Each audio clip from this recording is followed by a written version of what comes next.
At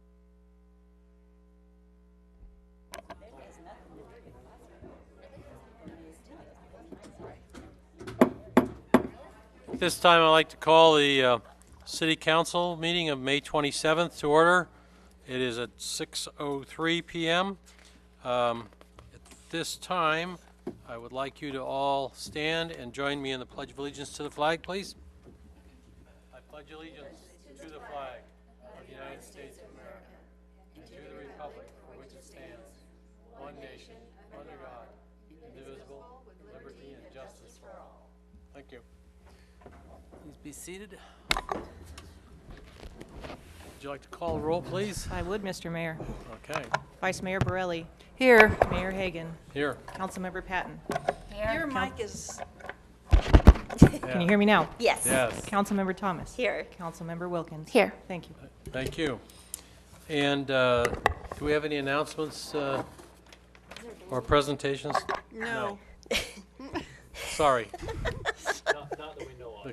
Yeah. Might be on the way, though. The question was our clerk City clerk. daughter, the city clerk's daughter was to be induced with labor today. So that We're was all a question that curious if she's had the baby not or for not. me, not for me. The ladies up here were talking. Excuse me, but anyway, any other announcements or presentations? I think you have one, Mr. Mayor. I do. Yes. Oh, we have a Paint Your Wagon. No, Paint the Town coming up next week. Monday, June 2nd. Monday, June 2nd. I believe it's noon at the Bell Tower. If you'd all like to come on And who's down. doing the first brushstroke? I guess I am. Yeah. It's kind of like a gavel, and so I'll try not to splatter the paint too much, but we are starting at that point, and we're looking forward to Benjamin Moore's honor and our honor of having them paint Main Street. It'll be from Centro, basically, to the courthouse, and then back down on the other side of the street to that intersection. So that's all I know about it. Former Mayor Thomas did the color selections, because she's got the eye for color. I so. did not do the color She selections didn't for do the town. color That's how rumors get started, Mr. Mayor. It's thought to be appropriate. We do have a closed session report, I understand, even though we didn't have a closed session tonight. We had a closed session a couple meetings ago. Yes, we did, Mr. And Mayor. so now it's time to report out. And I can announce that now. A couple meetings ago, the council authorized a settlement in the Annette Sorgman matter, which was a lawsuit against the city as well as other defendants for personal injuries suffered by Ms. Sorgman. At the time that the council authorized that settlement, the settlement had not been completed and accepted by everybody. It has now been completed and accepted. The case has been dismissed, so I can announce the settlement of that case. The city is paying a total of $9,000 to settle its portion of that case, and other defendants are also contributing to the overall settlement. Thank you. And adoption of the agenda, any changes or corrections or? Move for adoption? Second. Okay, so moved and seconded. I'll call all in favor? Aye. All right, it's unanimous. So the only ceremonial matter, there is none today, but for all of you that may know, yesterday was Memorial Day, and there was a presentation at the Veterans Monument. I read a proclamation on behalf of the City Council congratulating and one declaring that it was Memorial Day, and also thanking all of those mothers, daughters, brothers, sisters who lost members, different family members over the last 200 years of wars. So anyway, that was a very good ceremony, very well done, and it was my pleasure to represent the city of Placerville for that. At this point, we'll go then to public comment, item 7. Anybody have a comment regarding anything that's not on the agenda for this evening?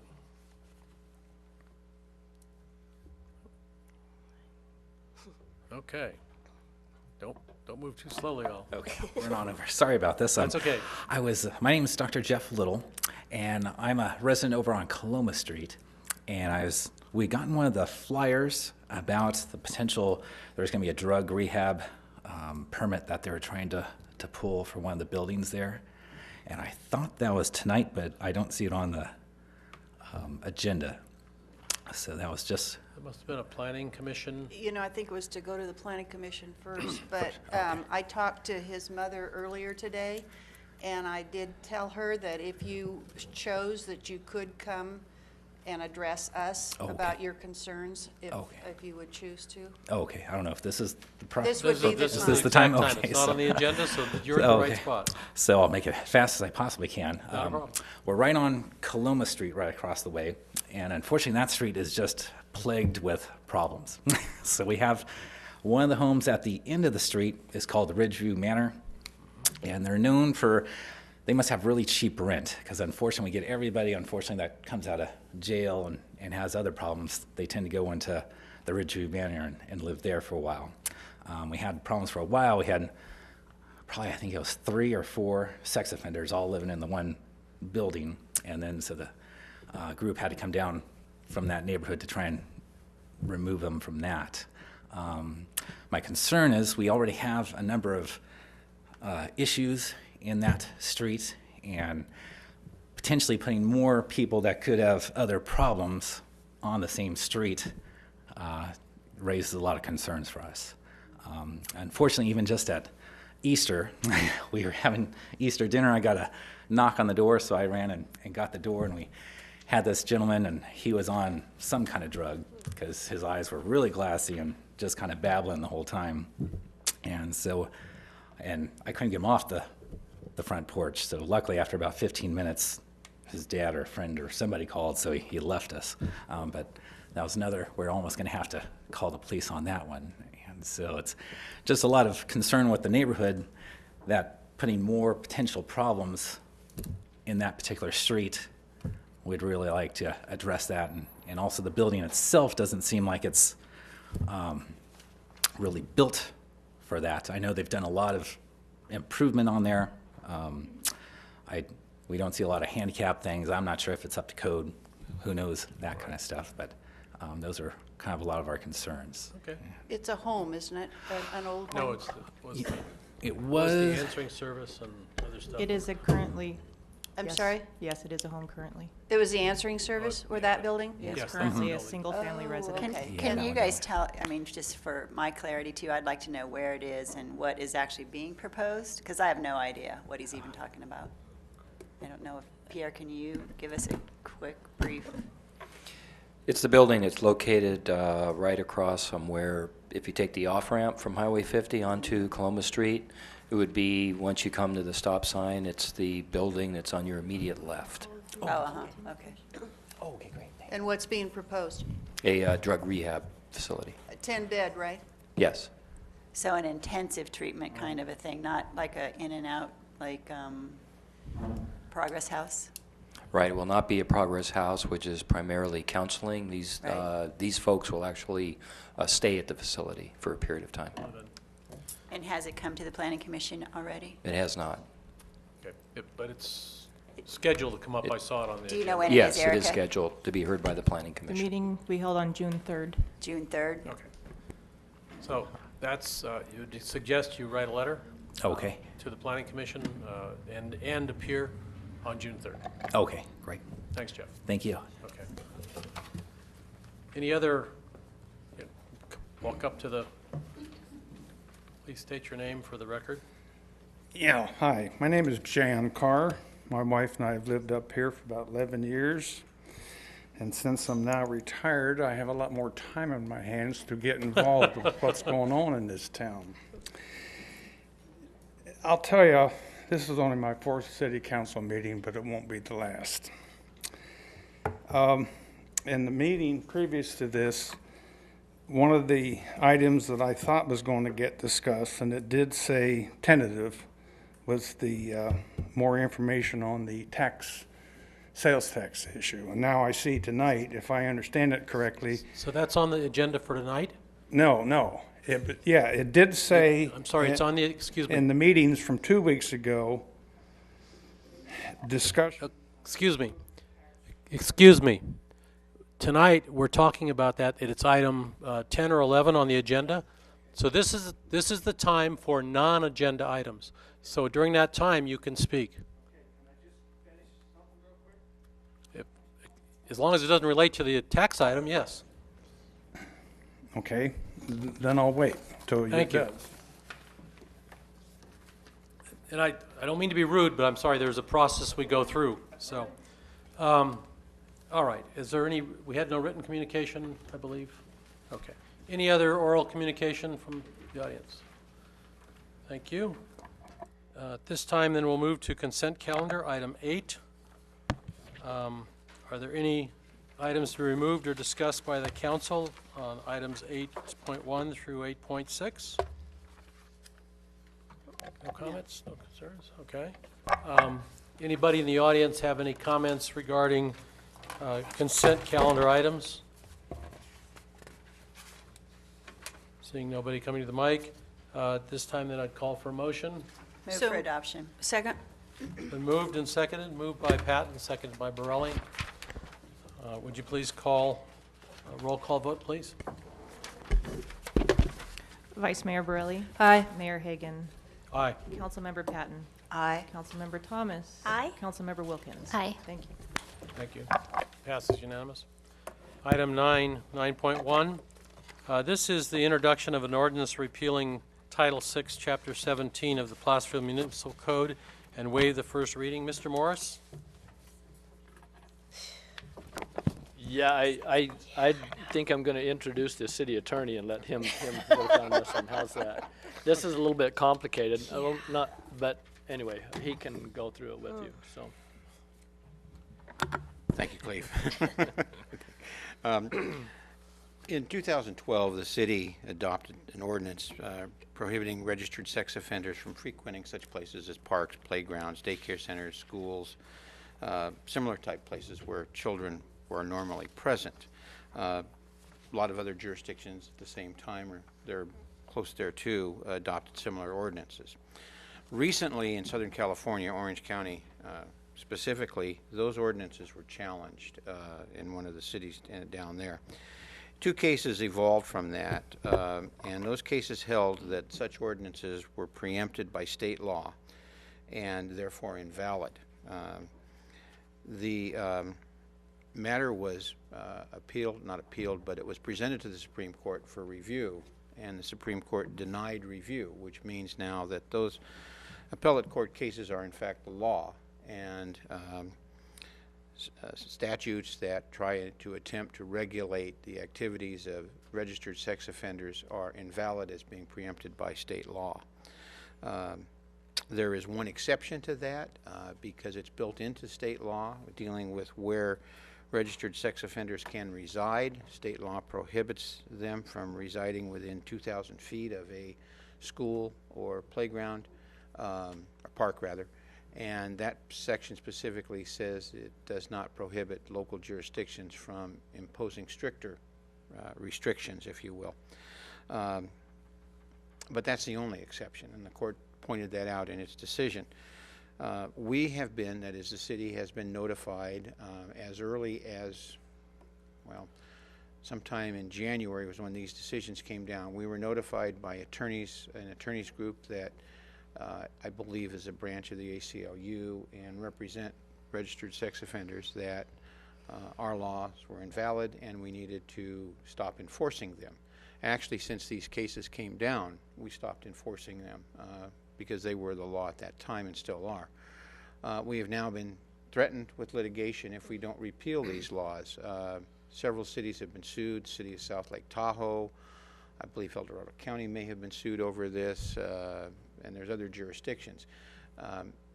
We could leave the laws on the books. We couldn't enforce them because they'd be invalid, and we'd probably wind up in litigation, which would be costly and one which we would not prevail. So what we're recommending tonight is that the City Council introduce an ordinance repealing our sex offender law, which we would not have any ordinances dealing with registered sex offenders on the books. We did not, by the way, in that ordinance restrict where sex offenders can live. That was still left up to the state. That was one area we didn't have an ordinance dealing with.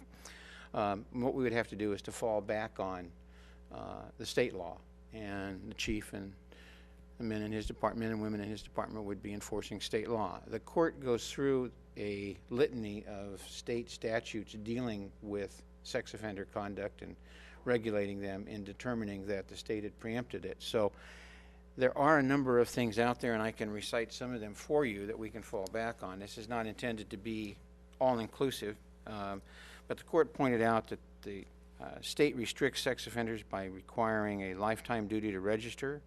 There's a state-mandated website which discloses information about sex offenders. Excuse me, if certain felony is committed by a sex offender, they have to submit to monitoring by a GPS device. They may not enter a park where children regularly gather without the permission of their parole agent, where their victim excuse me, was under 14 years of age. Then there's a residence, which I mentioned. They may not reside with another sex offender, and they may not reside within 2,000 feet of a school or a park. They are prohibited from entering any school without lawful business and without permission from the school. They're subject to enhanced penalties, that is, greater penalties, if in fact they remain or return to a school where they have been denied entrance. They may not enter, this deals with not children, but elderly, a daycare center or residential facility for elders or dependent adults without registering in that facility if their offense was against an elder person or a dependent adult. They must disclose their sex offender status when applying for a job or a volunteer position, and they may not work in a position or as a volunteer if they're working with children and their victim was under the age of 16. Now, there may be some others that the chief may be aware of, but those are the ones that I know the court cited in referring to the fact that the state had preempted this field and that we are no longer able to regulate it. It doesn't mean the legislature can't come back and change this and make some exceptions to these rulings, but that remains to be seen. So for the most part now, we are in a position where we're pretty much forced to repeal that ordinance. I have one question, John. So what did our ordinance, how did it go a lot further? It sounds like this is pretty well covered. Well, our ordinance went further. Now, you noticed I didn't say anything about daycare centers in here, and I didn't say anything about trails and certain things like that. Now, I think a trail could be considered a park, but the question is a daycare center, a children's daycare center, a school? And the section that prohibits them from going to a school unless they have lawful business and permission defines a school as a public or private school with either a kindergarten or any grade 1 through 12 inclusive. So it doesn't say anything about a daycare center. Now, my first thought was, and I told Cleve this, it seems like it should include a daycare center, but that restriction is fairly specific, and so I'm not sure that necessarily would. I don't know if the chief wants to weigh in on this at all. You're my legal expert. I think it's covered most of the state laws. We had some more inclusive things. Our ordinance mirrored the county, and they repealed theirs.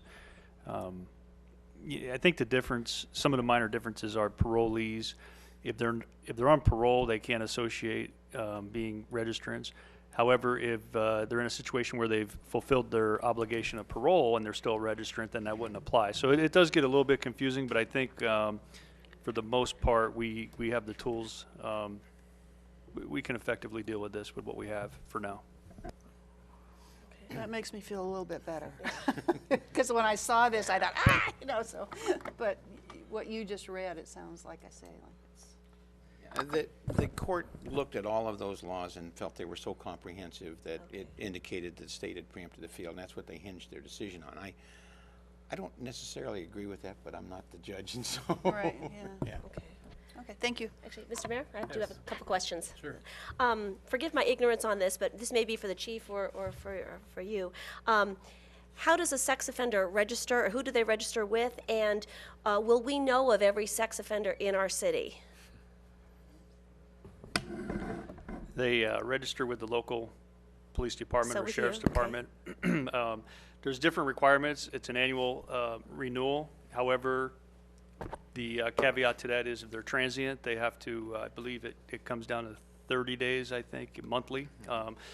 And so they register with the police department, then their record is updated. So do we know who they are? Yes, we do. They can be checked on public websites such as Megan's Law, et cetera. So you can check by jurisdiction, zip code, area. Yeah. Okay, all right, thank you. And so, Mr. Driscoll, do you see any other tools that we should enact that go hand in hand with the state law that don't violate it, but that could give us a little more teeth in protecting our city? I don't think we can enact anything right now. Okay. Even if it were to complement the state law because of what the court has said. Okay. Basically, the court said the cities and counties, the state has taken over this field, and the only thing you can do is maybe make a stricter restriction on where a sex offender can live, because the statute specifically says that it doesn't prohibit cities and counties from doing that. The 2,000-foot requirement is, I think, probably as good as we're going to get. I think if you get much closer to that, then there are issues with restrictions on sex offenders in terms of if you place that restriction on them where they can live, there has to be a hearing at the time that they're in court and found guilty that they pose a threat. In order to put that restriction on, there's been some case laws, decisions that have come down and made it even more difficult to do. So that's why I'm suggesting that I think we leave everything just like it is. So you can't just have a blanket? Yeah. Okay, all right, thank you for clarifying that. Thank you, Mr. Mayor. Okay. All right, at this time, then I'll open this up to the public. Any comments regarding this item? Hi, Steve Note. The only thing is, just listening is maybe draft a letter. If you find daycares need to be covered, let's go to the assembly and say, hey, listen, this law is not comprehensive enough. Add these things or whatever the chief needs to do his job more effectively. Because he said, we'll get by for now, but let's look ahead. Yeah. Thank you. Seeing nobody's approaching the podium, I'll close at this point. I'll entertain a motion. So move. Have a second? Second. It's been moved and seconded that Regretfully. we Yeah.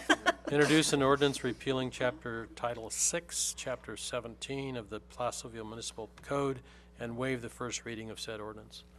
All in favor? Aye. Aye. I do think a letter's a good idea, so I do too. we can do that. That's a great idea. Send it to, yeah, Yeah. local. So I'm sure that this is, I know I was the recipient of this letter, and believe me, there are several cities in the exact same situation we're in. So, Maybe we can band together. yep. Yeah. Get the assembly someday. All right, at this point, it's adopt a resolution, 10.1, adopt a resolution adopting rates for the collection of solid waste within the city of Placerville franchise area. Mr. Morris, introduce that. Thank you, Mayor and Council. I'll give a brief report here, and then I'd like to turn it over to one of three people. I think Jeff England is going to cover the summary tonight. Each year, we bring this back to you this time of year. Within the contract with El Dorado Disposal is an agreement that they're allowed to increase their rates based on two components. One is fuel surcharge, and one is the consumer price index. Staff has met with, we actually meet with El Dorado Disposal approximately monthly to review the requirements of the contract and to see how they're doing, talk about new programs, and et cetera. And at this time, they have presented a letter to us, which is attached to your agenda, outlining their request for a rate increase based on the producer price index for the fuel surcharge and the consumer price index for the CPI, which is both defined within their contract. As outlined in the ordinance, the CPI has an increase of 1.5%, which would be 29 cents, and the fuel surcharge has actually a decrease of 0.18% or 4 cents, making a total of 1.32% or 25 cents would be their increase a month. With that, you have the rest of the rates for all of the different sizes of carts, all of their services, and attached to the resolution is even a more detailed list of their rates and what they would be. The list in table on the first page of the report also outlines a comparison to other jurisdictions within El Dorado County for your comparison to see where we're at. And with that, I would like to invite Jeff to come forward and outline how they've met their contract requirements and answer any other questions you might have. Thank you, Cleve. Thank you for the opportunity to present tonight. I'm Jeff England, District Manager with El Dorado Disposal. And again, we're here both to discuss our performance with regard to recycling and our programs for the city of Placerville, and then speak to our rate changes for 2014. Thank you, Deb. All right. There are 5 criteria in our contract that we are required to meet each year, and I'd like to run through those, if I may, for you. One of those items regards missed pickups. In the city of Placerville, we have about 2,500 active residents, or active customers, I should say. That translates into, over the course of a year, with recycle thrown in, about 250,000 service opportunities each year. Per the contract, we are not to have more than 5 in 1,000 missed pickups. In 2013, we had 84 missed pickups out of those approximately 250,000 opportunities. We do have a system for identifying when we have a missed pickup. Our drivers are required to contact our office and notify that somebody doesn't have their card out. So we think we have a pretty good, consistent system for identifying that. Excuse me. So we hit that in 2013. Again, 84 missed pickups and about 250,000 opportunities there. The other speaks to our call center. At our customer service center in 2013, we fielded 11,273 calls, specifically from Placerville. Those calls were answered in an average of 38 seconds, which puts us well under the 75-second requirement that we have for answering in a timely manner. Another criteria is complaint resolution. We had one complaint actually last year, which we were able to resolve within 24 hours, and we actually had 6 compliments on our drivers being good out there this last year. We have a litter complaint resolution requirement, and that is to correct any complaint that we get specific to littering in the city of Placerville. And I'm happy to report that we had 0 complaints specific to littering last year, and I do not mind saying that that's quite intentional.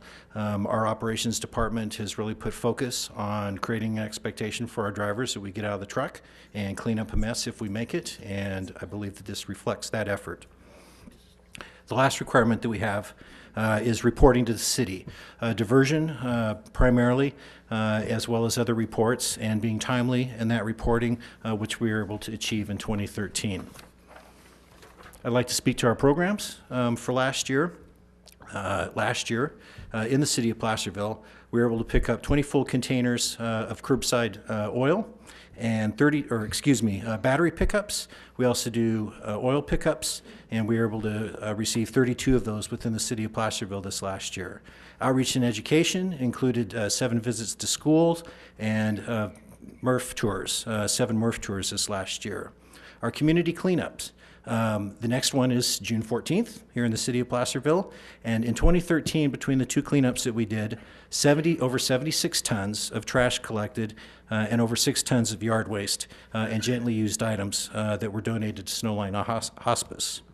At our buyback center last year, we began receiving fluorescent lights, and in last year, our free voucher program enabled the pickup of 185 bulky items and appliances within the city of Placerville for free. Our AB 341 compliance, which has to do with mandatory recycling for commercial customers, is moving right along. We are down to 15 commercial customers in Placerville that we need to get on board. Most of those are multifamilies, and we continue to work with them to get them into a recycling program. So what are we doing in 2014? One of the programs that we're excited about is I've had conversation with El Dorado County Sheriff John DiAgostini about our drivers being participatory in a neighborhood watch program. That is a training program essentially for having our drivers trained on how to respond in an emergency situation, but also be alert to identifying potential situations where we could be helpful out there. The sheriff's enthused, and we are too, and we think that this is going to be a nice enhancement for our working relationship with Placerville and the county. We're also very excited about piloting a food waste program this next year. There is a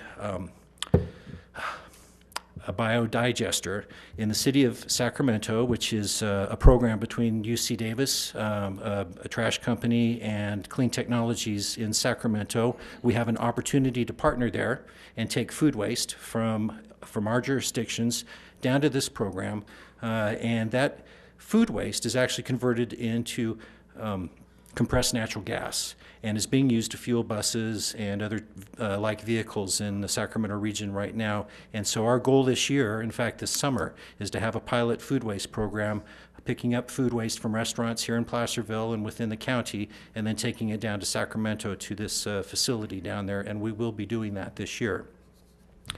In addition to our oil and battery pickups, we're going to be introducing an oil filter pickup capability in this next year, which we think for the folks who still change their own oil is going to be a very nice enhancement to that program. We're very excited about a program that we have on our website. We have a program called a widget through a company called Recollect, and it will greatly enable electronic communications, electronic vouchers, and things of that nature. Customers will be able to input their address and then have their recycle green waste schedules come up automatically and be able to receive that type of information much more easily and through our upgraded website, which we are doing this year too. We're very excited about upgrading and making much more interactive our website. We also have and have begun surveying Placerville residents regarding composting. We ran a survey at the Home and Garden Show, and we're very happy with the information and what we received. There are an awful lot of folks in Placerville who are composting, doing backyard composting, and we believe that there's an outreach and education opportunity there. Cal Recycle is very interested in what we learn about this in Placerville, and this is something that we are frankly looking for opportunity to encourage and reach out to folks in town and see if we can't get more folks composting along those lines. The last program that I'd like to talk about for 2014 is something that we're excited about, and it has to do with this little baby. This pink cart represents doing two good things here. One is that when one of these carts are purchased, and we have bought a number of carts, that there's a donation that is made to the American Cancer Society for breast cancer awareness. The other aspect about this cart is it is in the 35-gallon size, which is the smallest size trash cart. It is to be made available for trash to encourage folks to downsize into the smallest size possible trash cart. And typically when that happens, it means that we're encouraging recycling simultaneously. I need to give credit where it's due on this program. Councilmember Wilkins, I met at a charity fundraiser a few months ago when we were talking about recycling programs, and when I told her that we were looking to launch the Pink Cart program somewhere within the county this year, she frankly was insistent that we do it in Placerville first. So we're very happy to do that for the residents here. There are a limited number of the carts, but we are going to be making them available. And again, we're very excited to be both promoting breast cancer awareness as well as encouraging downsizing on the trash through the Pink Cart program. All right, so let's speak again. Thank you, Cleve, for providing the information regarding our rate changes this next year. As Cleve identified, they are tied to the Consumer Price Index and the fuel component. Because we've had a very kind inflationary 2013, the increase is a net 1.32%. And just to illustrate, the highest increase that a resident would have if you were in the largest size cart, which is a 96-gallon cart, would be 48 cents a month with the rate changes that we're looking at this next year. If you're in this size cart, the change this year is 26 cents, depending on how you round there. So that and those would rather cover our rate changes. I've got tables if anyone would like to see any further information about that. And at this point in time, I'm happy to answer any questions that anyone might have. Okay, staff.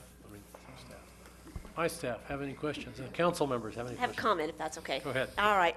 I just have to commend you for your great service to our city. You've been an incredibly good neighbor through the years, and just really appreciate your participation with our community cleanup days and making those possible, and for helping with Hangtown Haven and the waste there, as well as cleaning up our homeless camps. You've been incredible to us, and we really appreciate it. And when you mentioned about the litter, I realized we don't have litter in the city of Placerville, and that's pretty amazing. So thank you to your crews for helping us keep our city looking good. So really appreciate all your efforts. I'm happy to share that. Thank you, Wendy.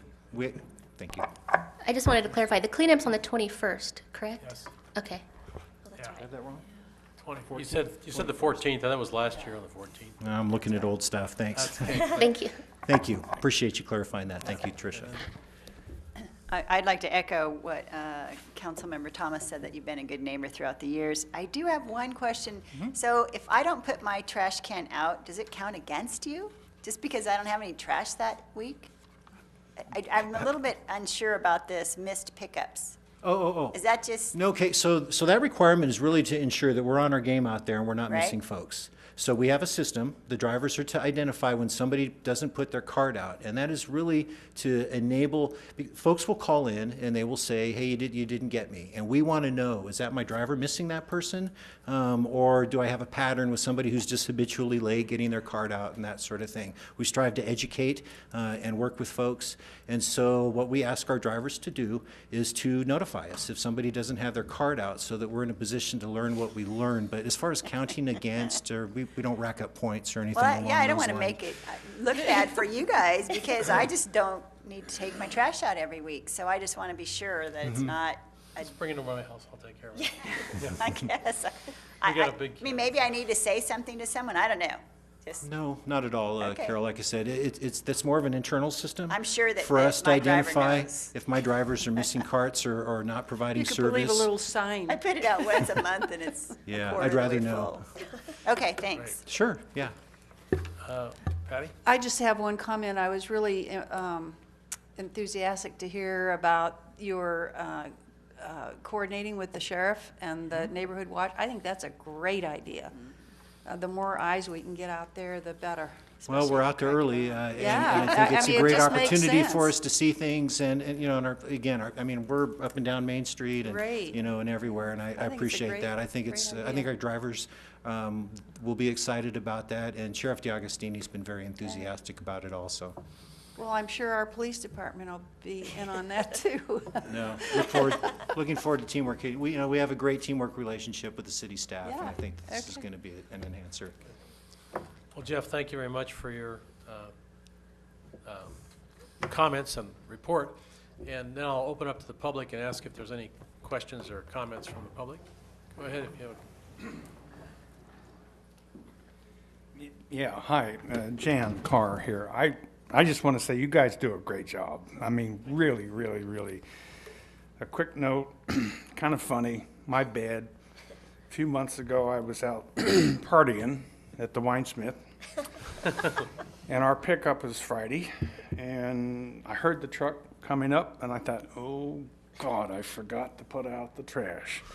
The driver had only gone up the street. I came out in my bathrobe. That was funny. And he stopped and got it, and so I commend you people. I really do. I just wanted to say that. And then where can we buy these? Contact our office, our customer service department, Okay, and we will be happy to. okay. Great. That's a good excuse for me to go to a smaller size also. There's no charge on the pink cards. Oh. We don't charge on the cards, and we've already made the donation Oh, to the American Cancer Society, cool. so Wow. this is really something. well, that's a good, Well, like I that's said, it's a good wonderful. excuse for me to downsize, so, Well, again, Thank you know, this is really doing two right things Right. with it. thank you. Good for you, Tricia, for insisting it's Placerville. Yeah. Sue?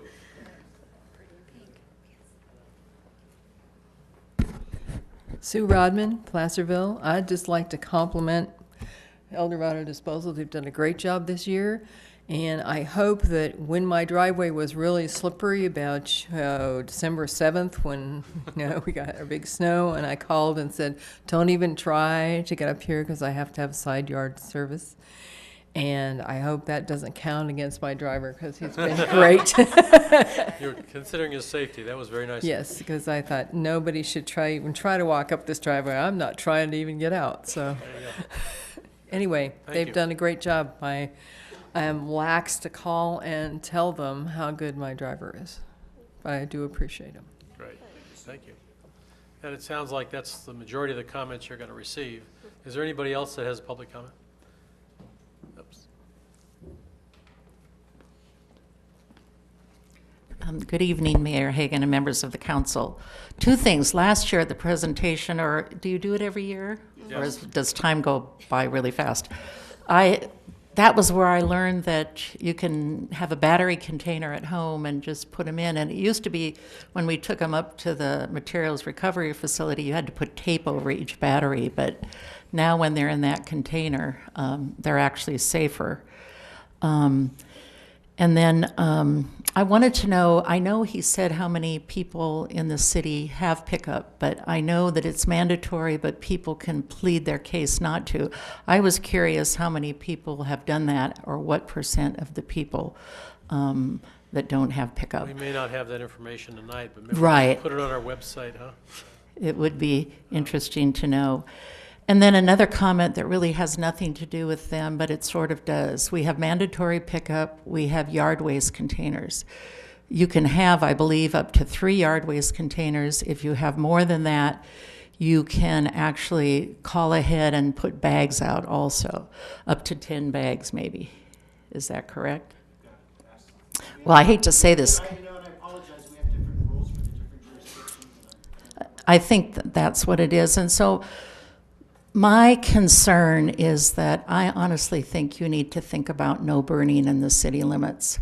We live close to each other. I put out yard waste all year round. I have 9/10 of an acre, and I'm just always putting stuff out. And when people burn, it affects other people, and it affects, you could be doing something in your yard, having a party, and it affects that. Down the street from me, there's a senior home where seniors live, and you don't know what kind of health problems people have. And because we live so close to each other, I would like to see the city look into doing that. It may not be popular, but it might be the right thing to do. Might not be popular with the mayor, who would have to call the stuff up the hill instead of down the hill. So he was getting older. Well, but anyway, it might be that's a the good right comment. thing to do. I know, that could be. Thank you for the public comments. Any, okay, can I have a motion on this? Adopt the resolution? I move that we adopt the resolution adopting rates for the collection of solid waste within the city of Placerville franchise area. It's been moved and seconded. Ms. Thomas seconded. Patty really made you got it, okay. Because that's a money item, would you call roll, please? Vice Mayor Borelli. Aye. Mayor Hagan. Aye. Councilmember Patton. Aye. Councilmember Thomas. Aye. Councilmember Wilkins. Aye. Thank you. Thank you.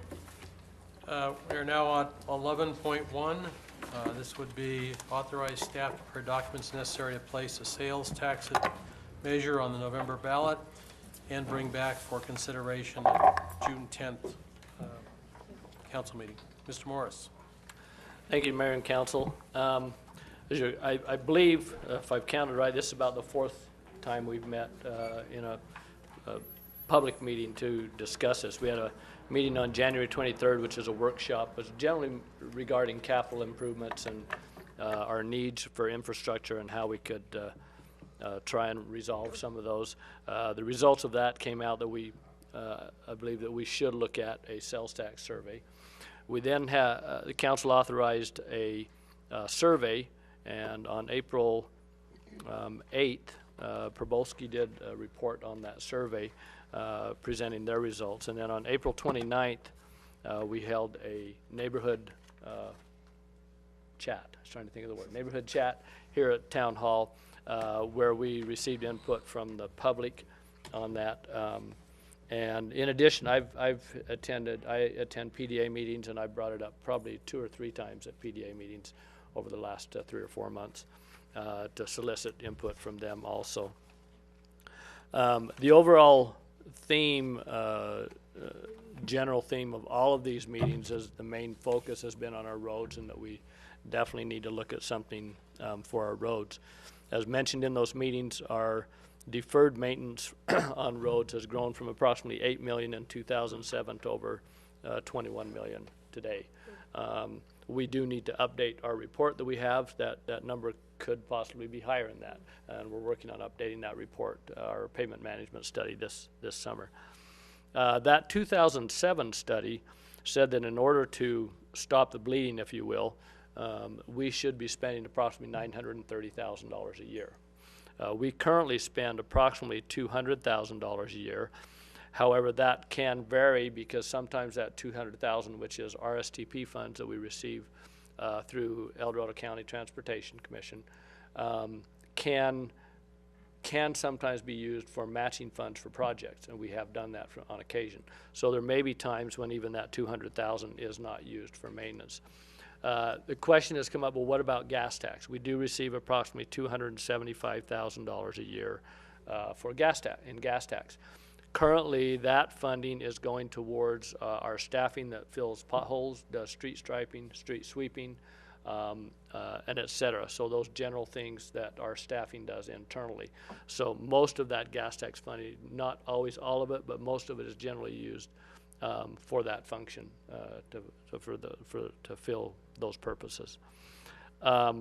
Just a quick note regarding what we call a self-help county. There's a county that has adopted a sales tax measure for transportation. It's actually a little less than half. 20 of 58 counties actually have a transportation tax. However, it's interesting to note that of those, they represent about 87% of the state's population. So it would tell you it's generally in larger populated counties that have that, and less common in the smaller counties.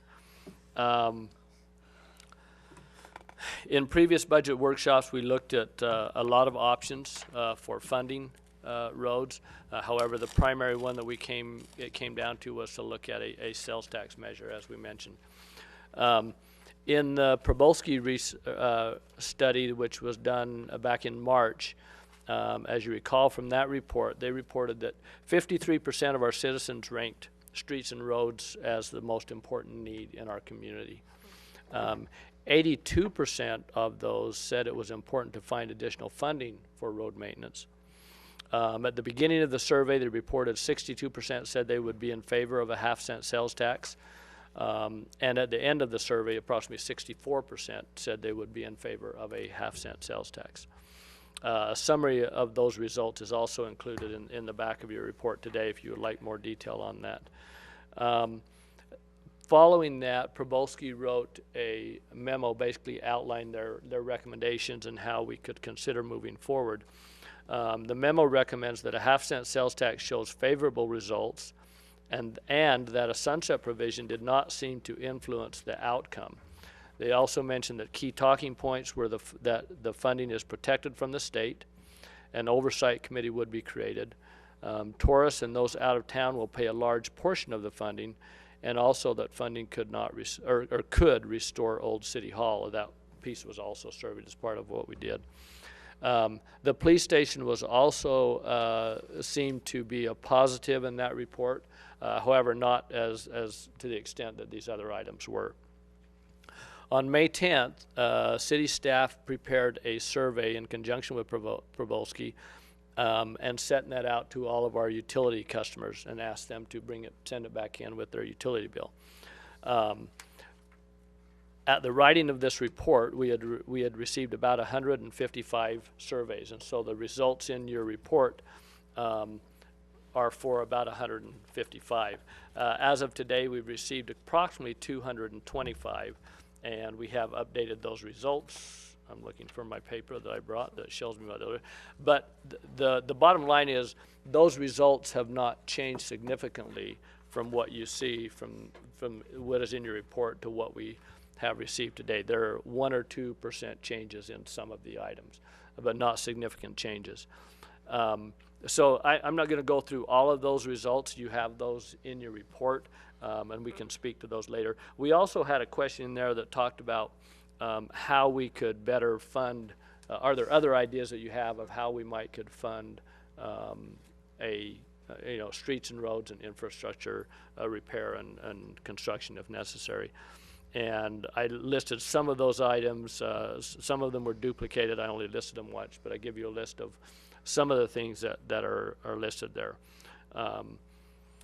So as you can see, if you look at the results of that survey, you can see it is quite different from what the phone survey was. For example, how would you vote on a half-cent sales tax? 42% said yes and 58% said no. How would you vote on a quarter-cent sales tax? 51% said yes and 49% no. So it's very close. One additional statistic that I pulled out of that data this week was that of those that voted no to a half cent but voted yes on a quarter cent, so those that voted yes on half and an additional voted yes on a quarter, it raises that to about 58% that voted yes on either half cent or quarter cent sales tax. So those combined together. So that's one other statistic that I looked at to see where that might be. The question that comes up immediately is why are these differences between this survey and the phone survey? A lot of that is just speculation, but the phone survey is a more random sample. It tries to picks out those that are likely to vote in the next election. It also looks at a broad cross-section of the population that they survey that matches the community as a whole. So it is intended to be more representative of the community. They did approximately 200 surveys in that study. As noted, this one we have about 225. However, we do not have any of the demographics in terms of who filled these out. Were they likely voters? Were they women voters? Were they Democrat? Were they Republican? We don't have any of that information. We didn't ask that in the mail-out survey that we did. So there could be a number of things.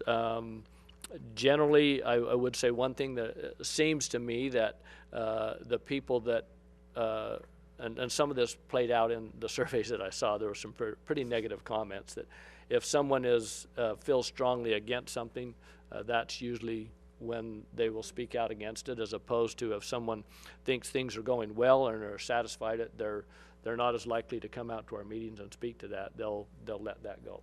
That's one, just speculation on my part. I can't say that's the case. The sample size of the mail-out survey, you can say it's 225, so it's actually a little bit larger than what they did with the phones. But again, it was not a random sample. We have no idea who those surveys came from, and who filled them out, and what their political affiliation or anything else was. The other point was Yes. that they were sent out with utility bills. Correct. And typically our utility bills are due what date?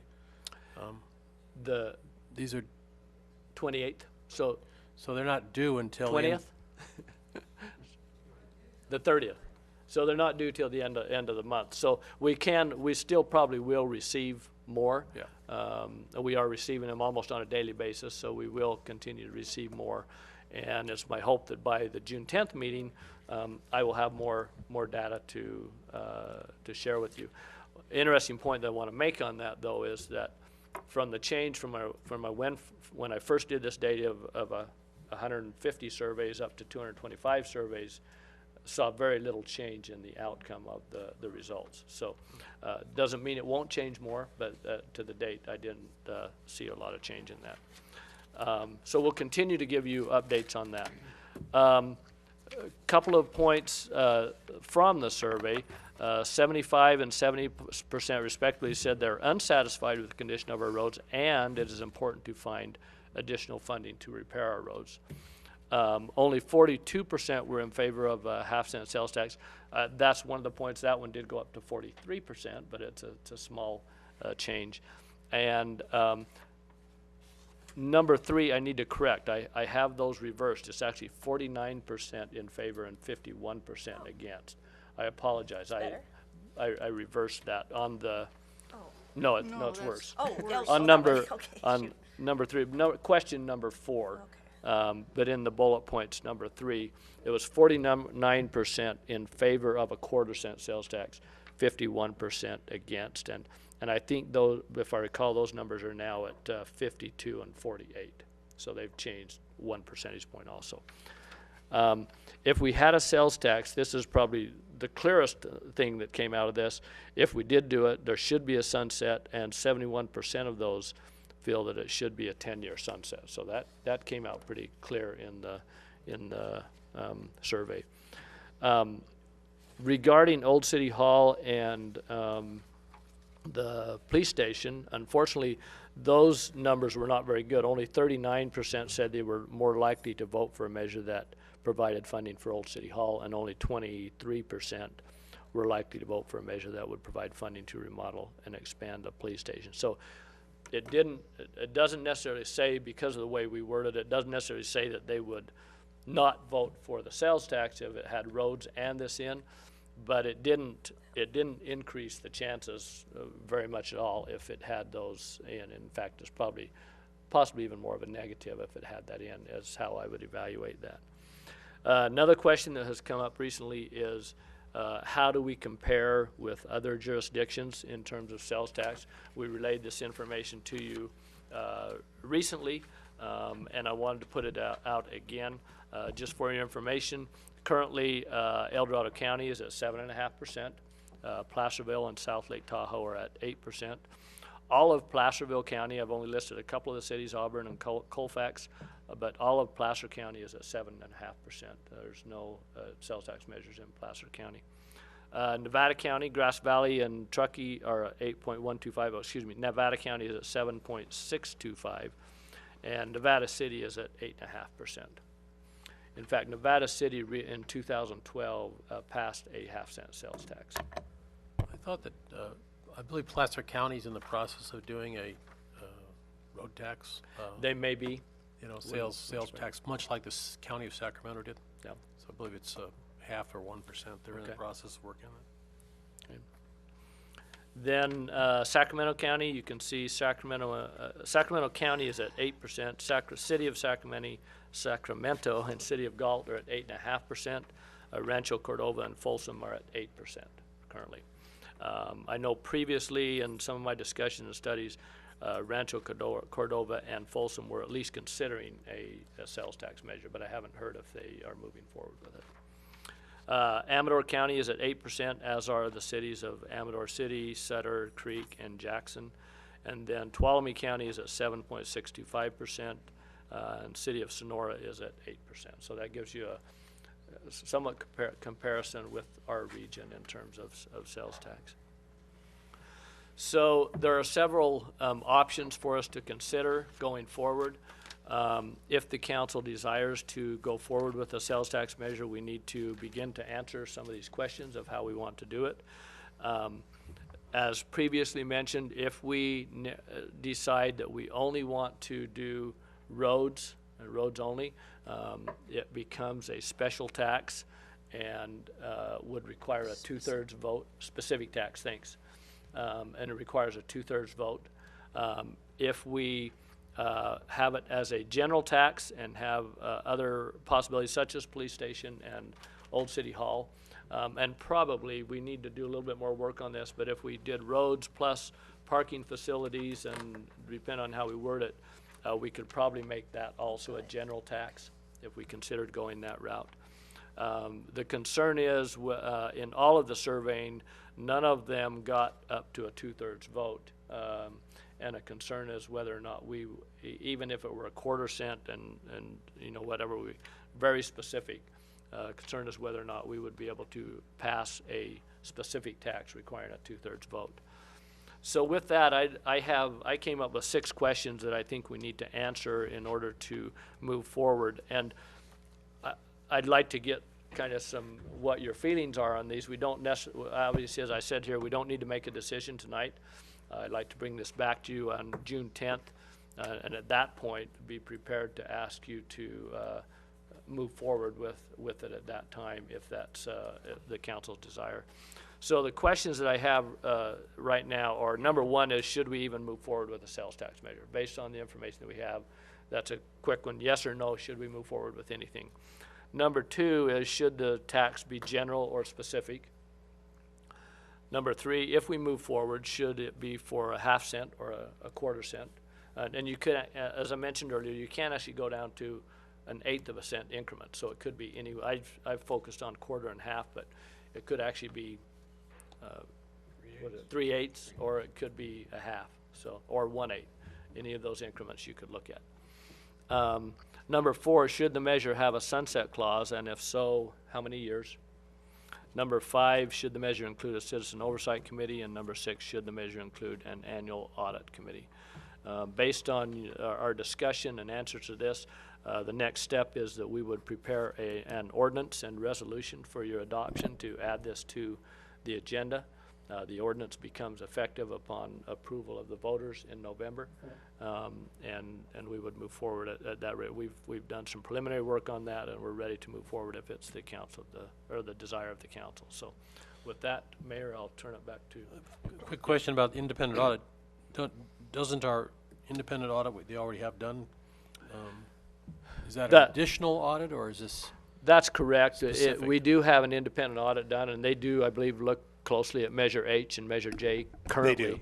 And so it would be part of that, so it's not really it already a new thing. includes it in our thing. It shouldn't be an additional cost, or it shouldn't be a substantial increase in cost. I'm sure they charge us for a little bit to look at those two. I don't know for sure. I don't anticipate it would be very much more to do a separate audit. What they would do is perform more testing than they would otherwise. What do they charge, how much more did they charge us, like, for the 2 measures we have now? Measure H is combined with your annual audit, your year-end audit. And so what I could do is ask Puna McGeady, for a quote on what that would cost. What you just said is, because Measure J is separate, and that's independent of the overall audit, right? And then Measure H is included in the audit. Did I just misunderstand? Both Measure J and Measure 8 sales taxes are tested during the annual audit. There's not a separate audit done, in other words, a separate report for each Measure J and Measure H, because it's not required by the measures. But they do test and evaluate the transactions within both those funds. But we get a quarterly report on Measure J. That is not an audited financial statement. It's just a management report. Okay, thank you. Right. Thank you. Any additional questions of Cleve? Yes, Wendy? Yes. Okay, couple questions, Cleve. So are you confident that if we did a general tax, that we could do it just for roads and parking facilities and parking lots? Or John? When you say do it just for, now you're getting specific. Yeah, that's. So. Okay, how would we word that to well, include? Yeah, it takes some wordsmithing, but Okay. the key is you're going to say it's either a general tax or it's a specific tax. If you call it a general tax, it's going to be a general tax. Even if you say it will primarily be, or some other words like that, used for roads, streets, sidewalks, parking facilities, whatever. If it says general, it's general. Okay, so are we still considering a ballot measure that then details what we plan on using it for? You can list items that you would want to use it for and still have a general tax. And I know it doesn't And have any teeth necessarily, but it gives the community an indication of what our intentions are so they can hold us accountable Exactly. for that. Well, Can I we also would have a committee an Well, oversight yes. committee. If we had an Right, oversight absolutely, committee, yeah. absolutely. Can I clarify that? Sure.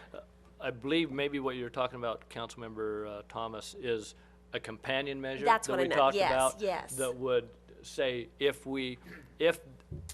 the measure is passed, should we spend it on these items? If they pass that companion measure, then it still is not binding. It's an advisory measure only, but it gives a little more teeth to it in that the voters approved that and said this is what we would spend it for.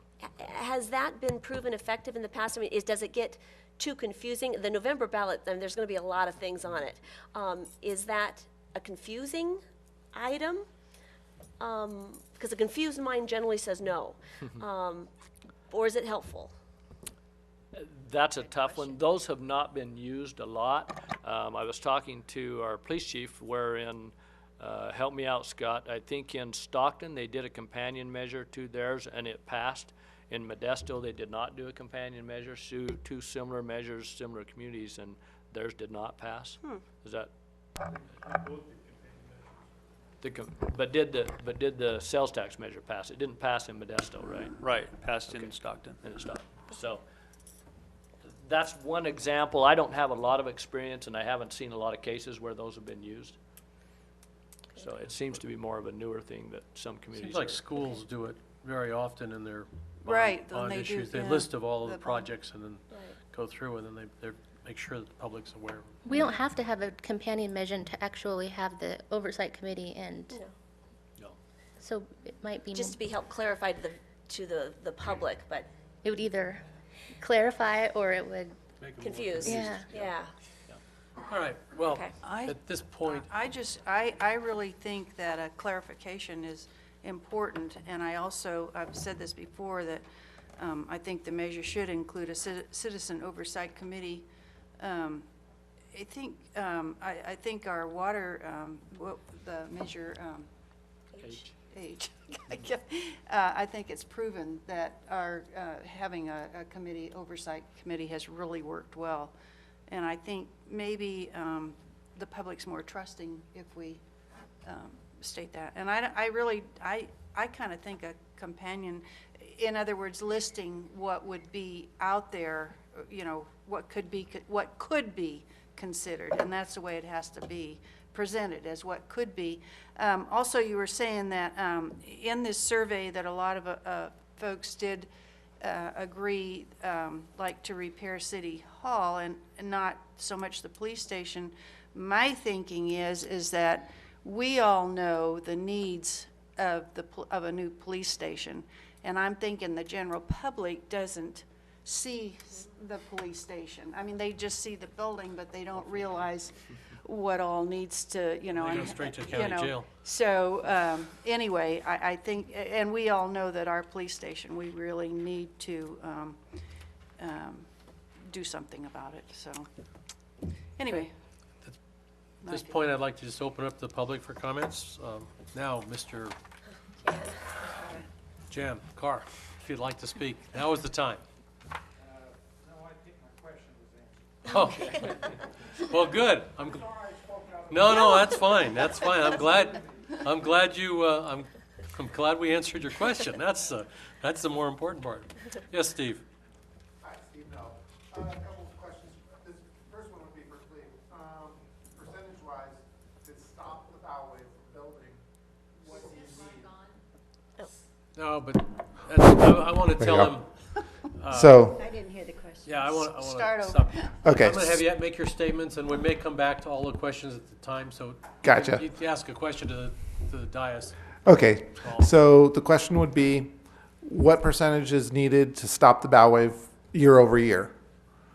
I mean, you can't have, Waiver the Excuse me? deterioration, in other words. right, well, you got a workload that's building, you're not decreasing. Right. So that's what we call in my business is the bow wave. You got to get ahead of it or it just keeps building. So the second question was, what would the function of with Measure H, the citizens group helps determine what level of that money gets put back to the consumers. How do you see our citizen group doing anything with this money? Because it should be going towards roads, and really that falls to Yule and company over there, how they're going to spend it most effectively. And the last comment would be, please be sure to combo this with replacing the pipes underneath it. I mean, hate to put new roads down and have to do the pipes the year after. And then with that that's all. That's it. That's all I had for now. Great. Thanks. Thank you, Steve.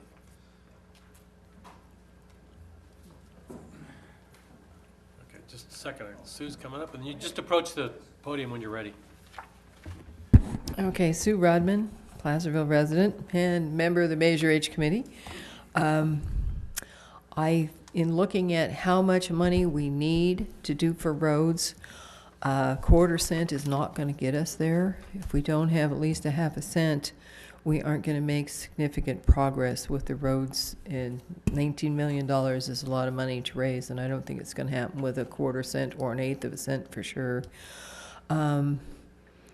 I think one of the reasons you have such a small sample, my water bill says it's due on the 9th of June. Well, I haven't mailed it in yet, so I haven't mailed my voter survey in yet. If you want it, I'll give it to you tonight. Thank you. But I think you'll see a lot more surveys come in and then.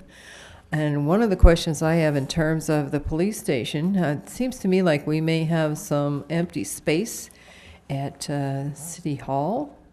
Could we put the police department centralized into City Hall? Just a suggestion, just to look at, do we have an empty space there? But I think that the mail-in survey may, if you wait until you get the rest of them in, I think it may temper some of the things that came from the phone survey. Having participated in both, I found the phone survey not very user-friendly, shall we say. And you don't have enough time to think. You get question after question after question. After a while, you're tired of answering. When you get a survey like we sent out with the water bills, you have a chance to think about it, and the open-ended question at the end lets you do a little more thinking and respond with what you think. Do you have any options to offer? So anyhow, those are my comments. Thank you. Next. Go ahead. Jan Carr, two quick things. And again, I'm kind of making up for lost time and trying to pay attention to what's going on here in town. Has the issue of maybe doing away with our local police force and getting more involved with the county sheriff's department, is that a dead issue? Just a yes or no? Yes. That is? Right now. Okay. And then... I'll just give you this difference, about a 25% difference in pay. So fewer people, Okay. same money. And then as far as our existing police station, is it also a dead issue to make it go up on the second floor, add a second floor to it, or That's what this is. that's also a dead issue? No. No. No, that's, Oh, part of it, okay. Yeah, that's what Just we- wondered. Yeah. Okay, thank you. Good questions. I'll tell you what, Jan, when you're done, and when you have meet with the chief and maybe take a tour down there and you can get an idea of some of the. Oh, I've been in enough police stations. Well, see, one of the advantages of getting arrested in this town is you go straight to the county jail. So you bypass the police department. So. Not pass go? Yeah, right. Yes. Good evening, Kathy Lishman. I had a couple of questions, and one was the report from the city manager. In the second paragraph, you said that currently the city spends approximately $200,000 per year repairing roads. And then in the fourth paragraph, it says $200,000 comes from the RSTP funds. Is that the same $200,000 owed? Yes. And then the gas tax gives us $275,000. What I would be interested in as a voter is seeing, say, over the last 5 to 7 years, how much money has come in and what exactly has been done with that money. I think that would be helpful to the public. The fact that we already have 2/4 cent sales taxes makes it a little difficult to think about a half cent on top of that. I know we don't get much TOT tax, but does all of that go to roads? And I know a few years ago they said if you want to raise the TOT tax, you have to go to the voters. Well, maybe we could go to the voters to raise that, because when I go somewhere, I don't, it's not determined by how much their TOT tax is. You kind of see that when you get the bill at the end. So if there's a way of raising the TOT tax to go to roads, I think that would be a good idea. I support a general tax because I think the majority of the people should be able to decide, not 2/3. And the monitoring of it by an audit, by an annual report or a quarterly report, and by an oversight committee, to me, would make me feel comfortable with that. I also think it's kind of, I don't know, not a good idea to give the results of part of the survey that the people have before everybody sent theirs in. So I would have rather seen you hold off on giving any report of what the survey says tonight until your next meeting, but it's too late now. Thanks. Well, we know we have a relatively small audience, so both TV and here. So, but we could tell the reporter not to report that. We could say it was off the record. I don't think we tell the reporter to She do might that. listen to us. We could ask her. We could ask her not to report that part. Any other comments? Dave Price. Hi, my name's Dave Price, and I'd just like to say that the report was a really good report that Cleve did, and kind of clarified some issues and made more questions on others. I took a tour of the police station, and there's no question that there's a lot of work that needs to be done there, upgrading, and the building isn't that good a condition, and the roof is in poor condition, and it's a very small area for the police to work there. I think I'd just like to say that we've got a little bit more work to do to be able to figure out, the council does, what really is the best avenue to go.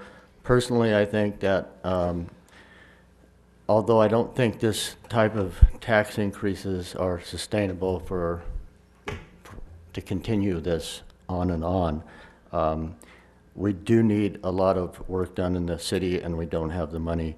So in the short term, like 10 years or so, it would probably be a good idea to try to go ahead and do it, is my feeling.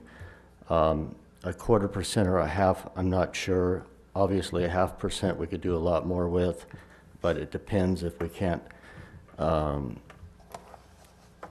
get a feeling that the people would vote for it, then maybe a 1/4% is what we'd have to do. Sunset, for sure, it looks like a 10 to 20 year. Oversight committee, for sure, and I would really like to see 7 members. And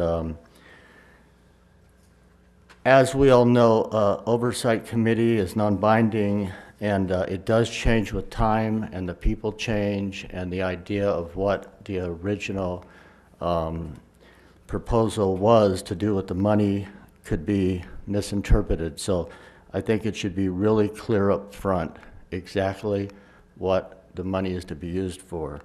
Now, there could be some considerations, like, we say we're going to do roads. Well, I've heard that, we want to do the pipes at the same time. Is it going to be water pipes, sewer pipes? Things like that for the public to see would, I think, help the case for them voting for it in the long run.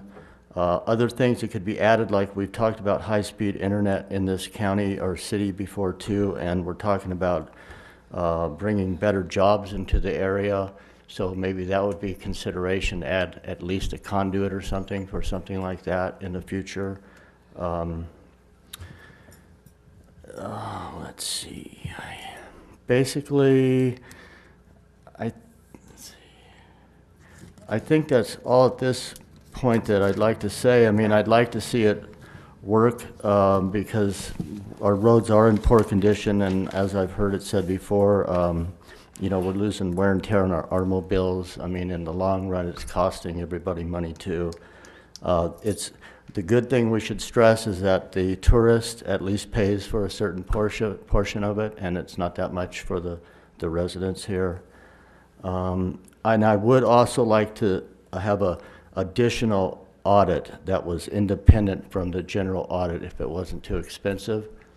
So it could be reviewed, because although the water measure, it's fairly simple compared to a general tax where the monies are going to different sources, and so it would be good to have a better idea of where the monies are going to. I think the people, the public, will feel better about that. And that's all I have at this time. Thanks, Thank Dave. Any additional comments from the audience? Okay, at this time I'll close the public hearing.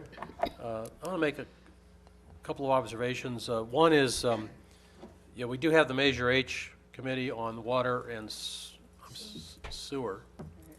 Actually, just sewer, right? No. Water and sewer lines.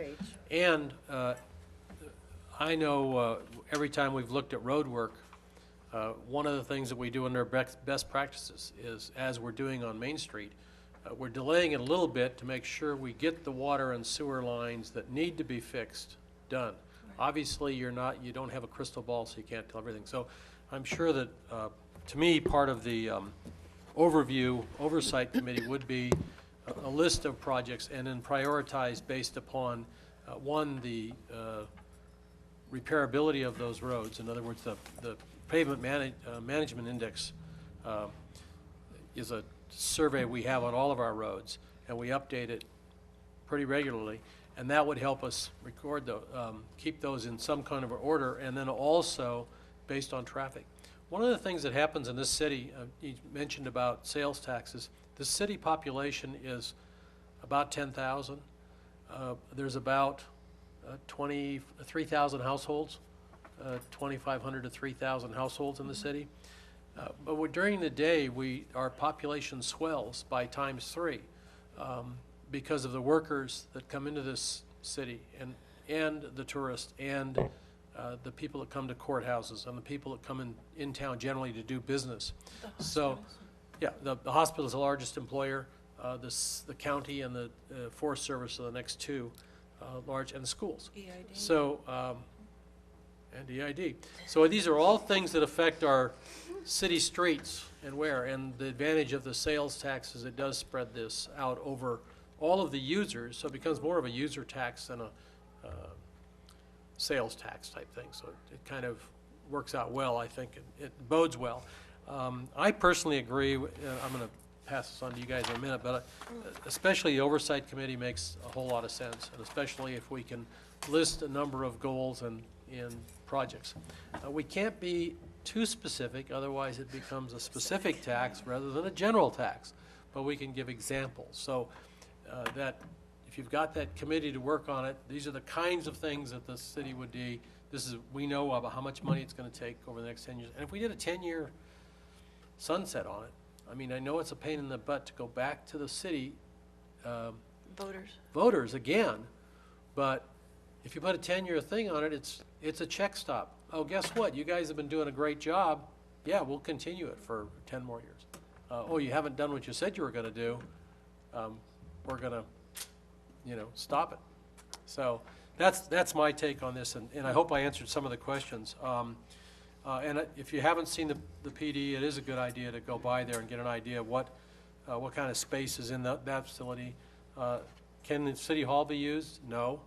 The City Hall has some vacant space in it currently, but we couldn't put the PD in the City Hall. If we did that, we'd have to find a place for the city manager and the building department and the engineering department, and maybe we could leave Pierre there, but I don't know. They'd keep an eye on him. A little easier. But anyway, so at this point, I'll then bring it back to the council for questions of staff or comments. Okay. And then, are there any other comments you'd like to make to the public on the? I think I've answered. I hope I've answered most of the questions. But go ahead. There was just one, I believe, Steve, you asked a question about how much it would take. And I think I mentioned, but I'll repeat, that the study in 2007 said we shouldn't, in order to stop the bleeding, we should spend $930,000 a year. And so that may be a little bit higher now, but we are estimating, going through with our engineer, that about $1 million a year is what we think we need to stop the bleeding, if you will, and begin to improve our pavement condition index and improve the condition of our roads.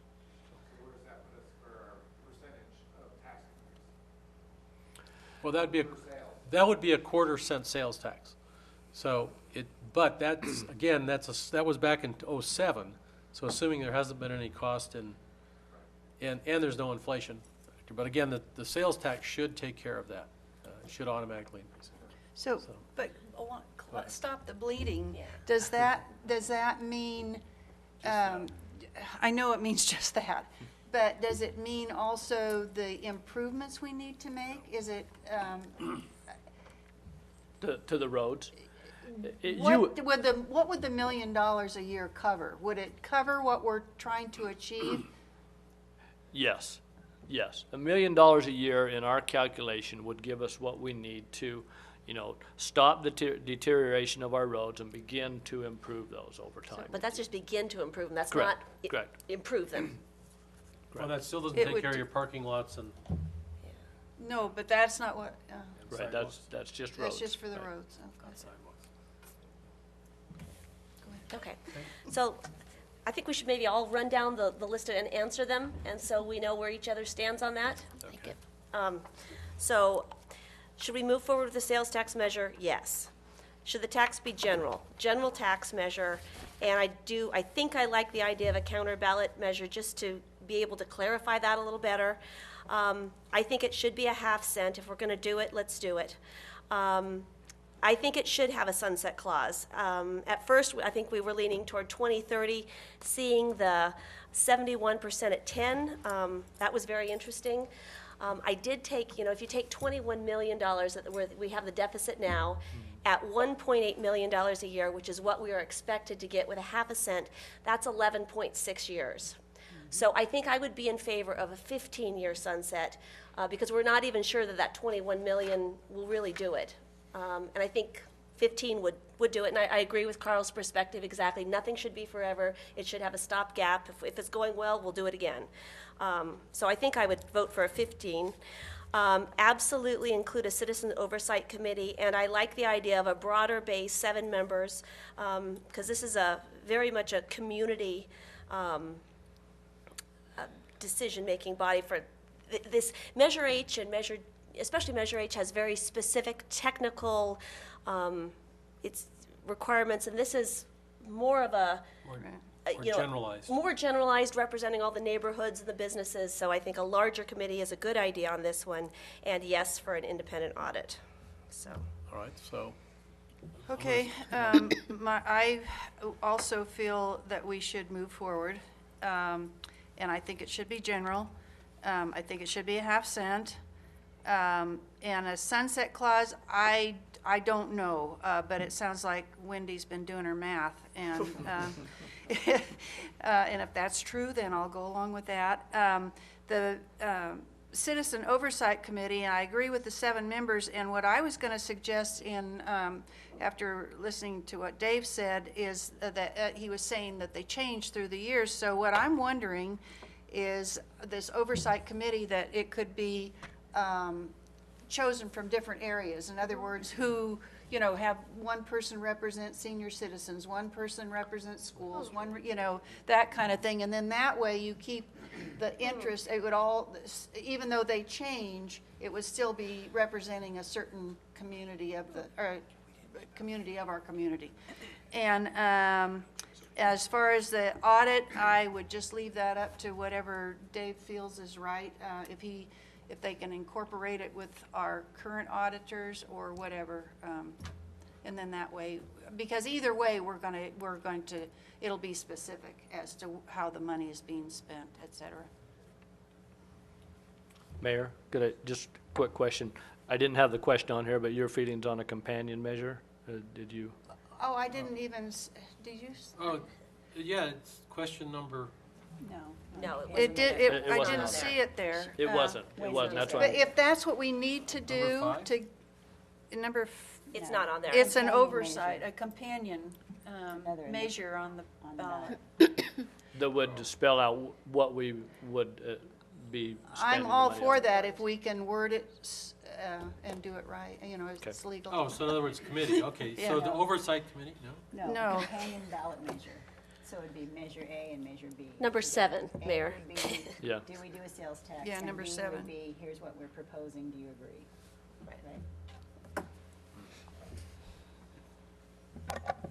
But I am in favor of Okay. if we can do that, I think that would be, it would really help spell it out.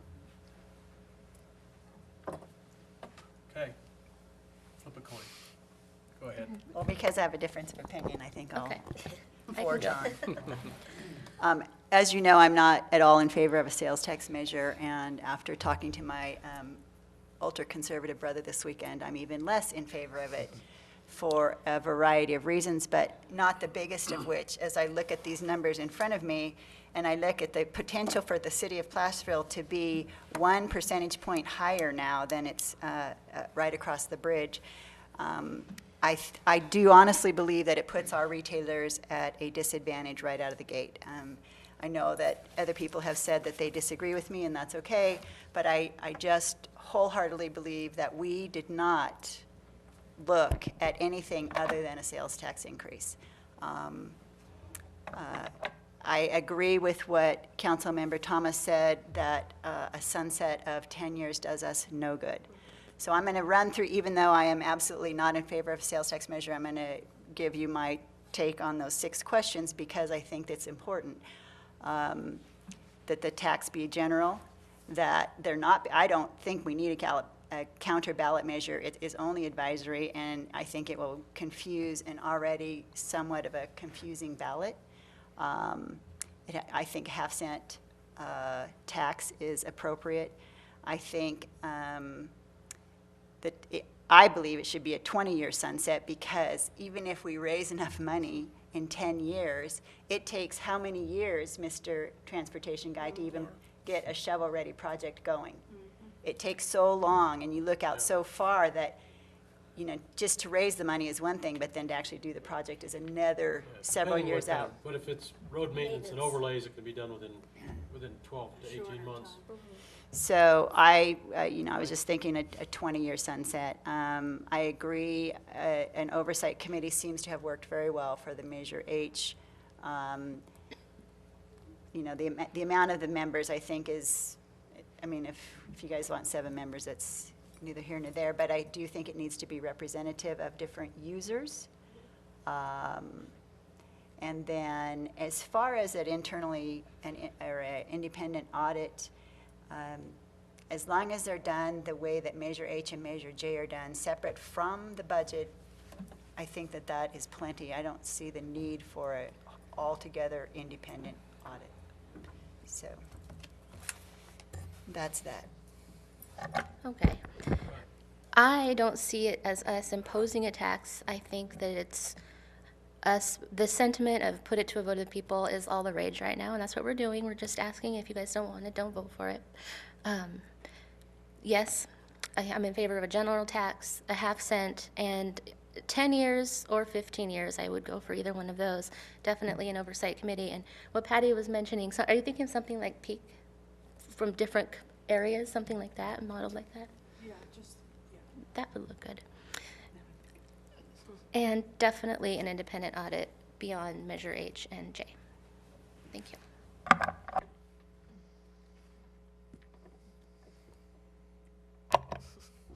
All right. So I guess you have our opinions. Did I get yours? I was the first one, but, Oh. well, didn't go I the fifth. I thought I did, but yes, general, half. I go with 15 years. 7-member citizen committee. And we have an independent audit, but a separate report for that measure. And the companion? No companion. I don't understand, I'm sorry, I don't understand. Still not I'm not getting gonna vote for somebody to say, yes, I think we should implement a sales tax. I wanna vote for the sales tax. No, what the companion measure, you would say, is there a half-cent sales tax, for example? Yes. The companion measure would say, if we approve that sales tax, should we spend it on roads, police station? It'll spell out those items that we should spend it, but it is still only advisory, it's not binding. How about an advisory oversight committee That's what I'm saying is, Right. that's my Understand. companion, that's what I mean. Okay. But, So you're opposed to the, no, I'm to I'm the not opposed to companion it. measure? I don't think we need a companion measure that Okay. explains His what the oversight approach, committee's sure. gonna do. I Okay. say, we're gonna Understand. put together an oversight committee, and this is their duties, Right. period. You Okay. don't need another third item on there to, And I didn't weigh in on that. I agree with Carl. I don't think that having it on the ballot as a separate thing, that's just too confusing. Okay. We will have the, I mean, would we even put, we would put that there's an oversight committee. yeah, made and then up if we of start 7 listing things, and everything, we can't get too specific. It just seems Right. pointless. So I would not favor a companion. But we could, in the ballot measure itself, state that it will be used for These- roads and for parking facilities. Yes, we can. So we could have that in the ballot measure itself. Yes, yes. Okay. Yeah, That- no, that's, yeah. yeah. Along And with- road maintenance, And yeah. along with the oversight committee. Okay, That all would- right. That I'd go with, yeah. Keep it simple. All right. And clear. Now, this was not a, so you've got consensus? I do. I have All right. the information I need to vote on that. Thank you. That's good. So at this time, we'll move on to item 12, council reports from other agency meetings. Let me start down this end. Trish Transit didn't meet. did not meet, okay? Yep. Anything else that you had over, okay? I'm only on transit. All right, that's right. And under Transportation Commission, no meeting for you with LAFCO? Tomorrow. Tomorrow I have a SACOG meeting. Tomorrow, we don't have we Thursday. reported back on the Transportation Committee last meeting. So, Patty, did you have anything else? Only that CDEC or our whatever? SEDCOR, we're going to be meeting, it's El Dorado County's turn to host it, and Norma Santiago, the county supervisor, is going to lead the parade, and we're going to have it in Tahoe. Okay, And that'll be Wednesday. all right, Wednesday. And Ms. Thomas? Yeah, actually, I just have a couple of comments for city staff. I have a couple kudos, if that's all right, Mr. Mayor. I was, Well, wait okay. a minute, let me see. Is there any other place? Because I was That's looking up- actually, yeah, that's going to come up for just after future agenda items. Okay, sounds Okay. good. I'll So, save my kudos. Future agenda items? Mr. City Manager? Mr. Morris? You'll have the sales tax measure back again, obviously. Okay. We have pension resolutions. As you recall, in our negotiations with our union, we're making some changes to our pensions. We need to formally adopt those and send them to the state, so that takes place. We have those. I thought I had them on here, and I see that I don't. Oh, that's down under upcoming items. I'm sorry. I'm getting ahead of myself. I did that too. You caught me off guard. Sorry, Okay. Mayor. It's all right. I would like to, Staff Under reports? future agenda items. I would like to that's- say something under item 13. Under item 13, Future agenda. request for, yes, So, last Thursday at the budget hearing, we were requested to consider replacement of vehicles and replacement of what I consider pretty big ticket items. So in consideration, maybe not of this year, but of next year, and I wanted to get feedback from the council, in consideration of the next budget year cycle, I would really like to have an inventory of our assets and a timeline of their depreciation and that type of data before I'm asked to support the expenditure of 60, whatever they were, the expenditures of these big ticket items. It made me very uncomfortable that it was just, well, we need a new, and no offense, Mr. Yule, but we need a new backhoe. And because the state said that, we need a new backhoe, that's great, but I had no idea what else we have in inventory. So if the council was amenable to it, if we could give that direction to the staff to, within the next year, come up with some kind of a inventory of assets and their age and so on, so on. Yeah, I'm looking at David. Most of that, we have that already. We so maintain that's that not a big list deal. ongoing. so, Yeah, not a problem. so what I'm seeing then is maybe we could either make that available to Carol or anybody else would like to see it, and just either email it to you if you want the full thing, or if you want more specific, more detail by department or whatever. Well, I would like it by department, but I mostly was interested in it in light of the requests from this year's budget, but realizing we're in a time, Yeah, right. constraint, that this year might not work, but certainly for next year. I would suggest that maybe we bring back a report to you within the next couple of months for you to look at. That'd be So awesome. show you what we have, and then if there's changes or, not changes necessarily, but formatting to make it more readable, what you would like to see, we can prepare that and have it ready for you. So, good. Well, it's just like we have at Transit, when they do the replacement on the buses and the vehicles, all their vehicles, we get a report that how many miles are on it and what, And I've seen that for the police departments. And it will help us anticipate needs Right, next year's budget. Makes sense. good idea. Thank you.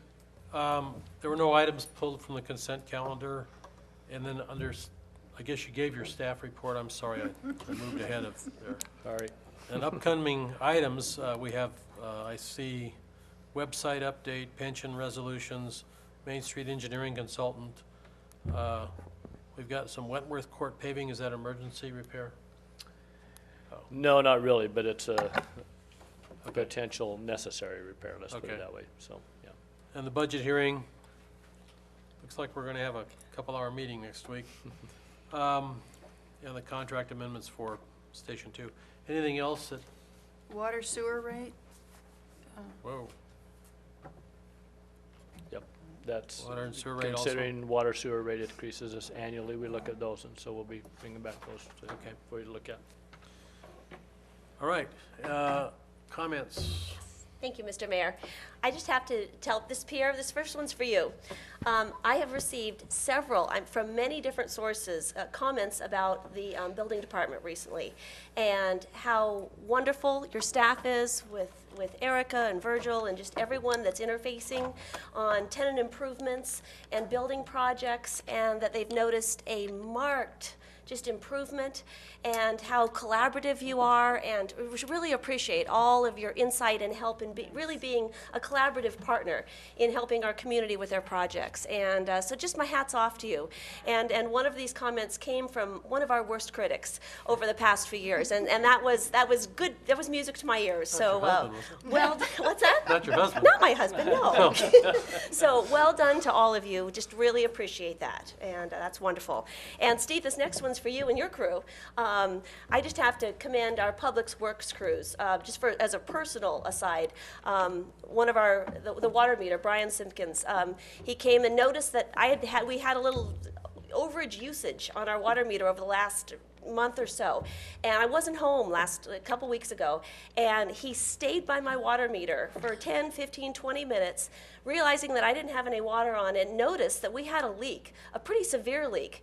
And so Dennis and I have been able to track that down. Unfortunately, it's under our foundation, and we're still going to have to get a jackhammer, but we were losing quite a bit of water, and had it not been for Brian taking the time to track that down and notice that, we wouldn't have found it, because it was under a tree. We couldn't see it. So just that's one of the You had a benefits tree to us. under your foundation? Not a tree, no. It's coming out near a tree. You couldn't see the leak, but that's one of the benefits of a small, city, that we all know each other and we care for each other. So just, really well done.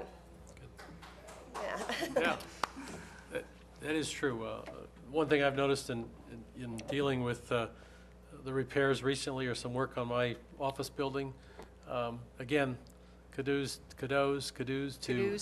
to your department. Engineering was out there for inspections and so forth, and did a great job, quick and easy, and appreciate it. I So, just have one thing I would like to say, is that we were all privy to visit yes. the police department last week, and it was for a training session, and they used simulators showing us what they go through. And it was such an eye-opener that I really wish the public everybody could participate in this, because it really gives you a different outlook on, when we read these articles in the paper, and a lot of us are very critical of the police and why they do what they do, and this really showed us why. So, but thank you for inviting us. That was really It great. was fabulous.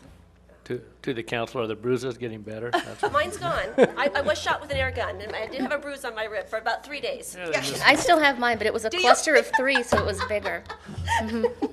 And I had to giggle when they said, don't give up your day job, because I could never be in law enforcement. And my hats are off to all Yeah. of our And we police totally officers. lost Carl. He It's, died. As I told the officers from, was it Modesto that were Yeah. doing the training, I used to fly and work on flight simulators in the military, and it was always fun to, your roommates or your bunkmates, if you will, from the different bunkhouses you were in the military, when they would let you, yeah, come on, fly this B-52. Good luck. You never got off the ground. Well, I'm true to course. I didn't get off the ground on this one either. Needless to say, the bad guy got me pretty quick, but I didn't have any bruises. So, It was all right. fabulous. Well, if that's the case, I'm going to adjourn this meeting at 12 minutes before 8, and we'll see you the next city council meeting, which would be at 5 p.m. for closed session on June 10th. Thank you.